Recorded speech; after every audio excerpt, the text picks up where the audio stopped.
This unmarried man is society's greatest threat. He's 35, successful, and he walks into a family gathering.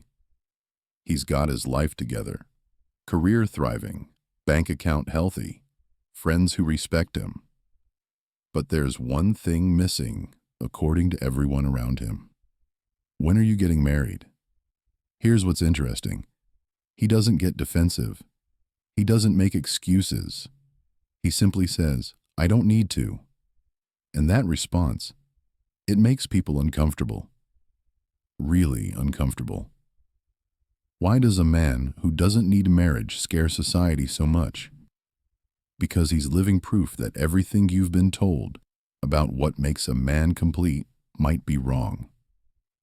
Think about it. From childhood, men are programmed with a simple message. Get married, settle down, find a wife. That's what real men do. But what if that's not actually about your happiness? What if it's about keeping you predictable? The truth is, a married man is a controlled man. He's got responsibilities, bills to pay, a family to provide for. He can't just quit his job and travel the world. He can't take risks. He stays in line. But the unmarried man who truly doesn't need marriage, he's dangerous. Not because he hates women or relationships, but because he's free. And freedom is contagious. When other men see him thriving without a wife, they start asking dangerous questions. Do I really need this? Am I married because I want to be or because I was told I should be? The famous philosopher Schopenhauer talked about people who create their own rules instead of following society's rules. He described the rare human who rejects inherited values and stands alone. They don't need approval from others to feel valuable. And psychologist Carl Jung discovered that when a man truly knows himself, including his dark side, he becomes complete on his own. He doesn't need someone else to make him whole. This man isn't anti-marriage. He's pro-choice. Not the fake choice between marry or be a failure, but the genuine choice. Marry because I want to. Stay single because I'm already complete. That choice terrifies a world built on your neediness. Are you ready to discover why? Then stick around until the end of this video, because by the time we're done, you won't just think differently about marriage. You'll feel different about it. Maybe even in a way that changes how you live your life from this point forward. Think about it. Since you were a kid, what message did you hear over and over? You need to find your other half. You're not complete without someone. A real man settles down. But what if I told you this is exactly what they want you to believe? Schopenhauer challenged the idea that people must conform to social morality, calling it a tool of control, a structure designed to limit individual freedom. It's genius, really. If you believe you're incomplete, you'll spend your entire life trying to fill that void. And guess what? A man desperately seeking completion is a man who can be controlled. The hidden truth is, there's a part of your psyche Jung called the anima, your inner feminine energy. Society teaches you to project this onto women instead of developing it inside yourself. Why? Because when you integrate this part of yourself, you become psychologically complete. You don't need anyone else to make you whole. The man who discovers this becomes dangerous. Not violently dangerous, psychologically dangerous. He can't be shamed into marriage. He can't be guilted into settling down. He can't be manipulated through loneliness. Watch what happens when you tell people you don't need marriage to be complete. They get angry. They get defensive. They start listing reasons you're wrong. But here's what's really happening. You're threatening their entire worldview. If you can be complete without marriage, what does that say about their choices? The truth is, when you stop seeking external validation and start building internal strength, you transform from someone who needs relationships to someone who chooses them. And choice is what society fears most, because a man who chooses from strength can also choose to walk away. And that terrifies a system built on dependency. Want to know a secret that will make you angry? Your feelings of incompleteness aren't natural. They're manufactured. There is an entire economy built on your insecurity. The wedding industry alone is worth $300 billion. The real estate market relies heavily on couples. Insurance companies build plans around families. The consumer economy thrives on men performing provider status. But here's the crazy part. The man who doesn't need marriage sees right through this. He realizes most of his spending was performance. The fancy car? Performance. The big apartment? Performance. The high-end dinners? Performance. Not desire. Performance.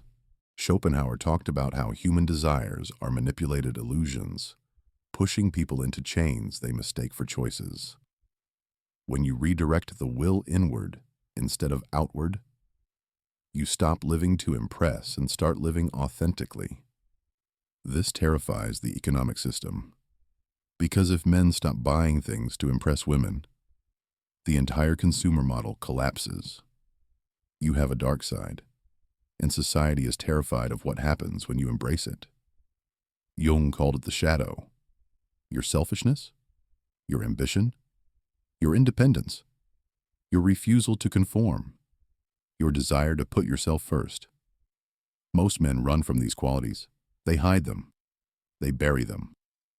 Many even marry to prove to society that they're good men. But the unmarried man who doesn't need marriage, he has done something rare. He has faced his shadow honestly. He's acknowledged, yes, I can be selfish. Yes, I value independence. Yes, I don't always want to sacrifice. And instead of feeling ashamed, he integrates these qualities.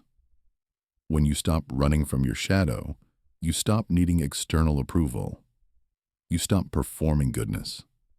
You become complete internally, not externally. Picture two types of men. The tamed man, predictable, structured, controlled. A mortgage, a wife, a 5-year plan.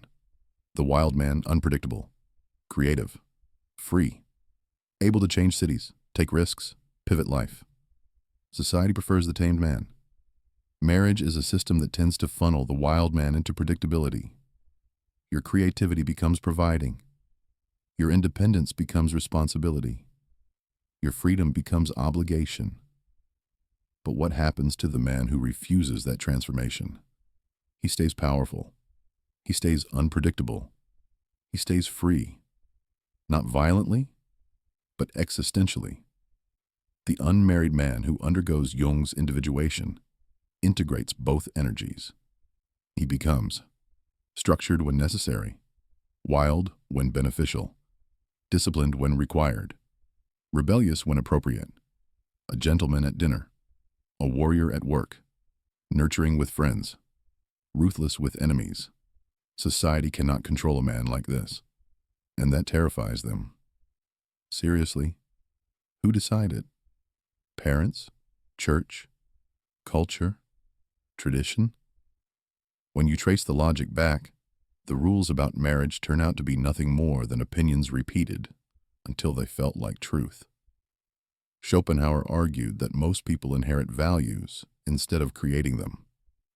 But the man who doesn't need marriage steps outside inherited scripts. He creates his own. He's not saying marriage is wrong. He's saying the assumption that you must marry is wrong. Most men think, I should get married because that's what successful men do. But the self-authored man asks, does marriage serve my true nature and desires? This difference terrifies people, because if marriage isn't mandatory, what else in society is optional? Imagine this. Would you choose your life exactly as it is, over and over, eternally? Most marriages would crumble under that test. The man who doesn't need marriage has already passed this test. He has looked at his life with radical honesty and decided, I'd rather be alone than settle for anything less than a genuine connection. This isn't anti-marriage. It's pro-authentic choice. Most men live as personas, masks. Persona says, real men get married. Real men provide. Real men sacrifice. But the authentic man, the man who doesn't need marriage, asks, is this what I want? Or is this what I've been conditioned to want? He has walked through Jung's dark night of the soul, the periods of isolation, reflection, and self-confrontation most people avoid through busyness and relationships. And he discovered he is complete, not needing someone to fix him, not needing validation, not needing approval. He can choose marriage, but from fullness, not fear. Schopenhauer's worldview contributed to the larger philosophical movement that exposed how society relies on external authority structures, religion, tradition, culture, to tell people how to live. Marriage used to be mandatory. Your grandfather married because he had to, economically, socially, morally. But you live in the first generation with genuine choice. And that terrifies society, because when something becomes optional instead of mandatory, people question everything, marriage included. Real power isn't about controlling others, it's about mastering yourself. Schopenhauer's notion of the will teaches that true strength comes from understanding and conquering your inner drives, not externalizing them. Most men seek power through a better job, a bigger house, a more attractive partner, social approval, but that's borrowed power, dependent on things outside your control. The unmarried, individuated man has discovered something far more powerful: inner mastery. He's faced his shadow, he's integrated his independence, he's accepted his desires. He's no longer ashamed of who he is, and that creates unshakable confidence. Traditional masculinity is collapsing. The roles men were told to play no longer fit. But the unmarried, self-realized man has discovered something revolutionary. Masculinity is not defined by relationships to others. It is defined by your relationship to yourself. He no longer needs a wife to feel valuable, a family to feel responsible, a role to feel meaningful, a social script to feel like a man. He defines masculinity through character, authenticity, self-knowledge, purpose, creativity, sovereignty. This makes him immune to manipulation tactics built on shame or inadequacy, and that terrifies the system.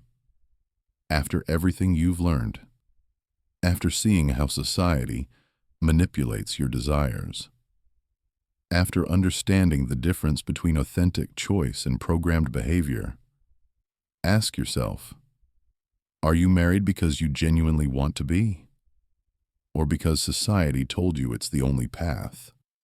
Are you seeking partnership out of wholeness or out of need? Are you choosing your life or living someone else's script? The individuated man has developed the philosophy and courage to live by his own values, not society's. His freedom doesn't require you to make the same choices, but it challenges you to make real choices, authentic choices, conscious choices. He reveals that marriage can be chosen out of strength, not obligation. And here's what's powerful. When men begin questioning inherited scripts, when they start discovering their own completeness, everything changes. Not just for them, but for society as a whole. Because conscious men create conscious relationships. Whole individuals create healthy connections. The man who doesn't need marriage is dangerous not because he destroys society, but because he exposes society's dependence on inauthentic choices. And once you see this, you can never unsee it. Your time is limited. Your choices are yours. The question isn't whether you should or shouldn't marry. The question is, are you choosing from your authentic self or from society's script? The man who doesn't need marriage has already answered that question. What's your answer?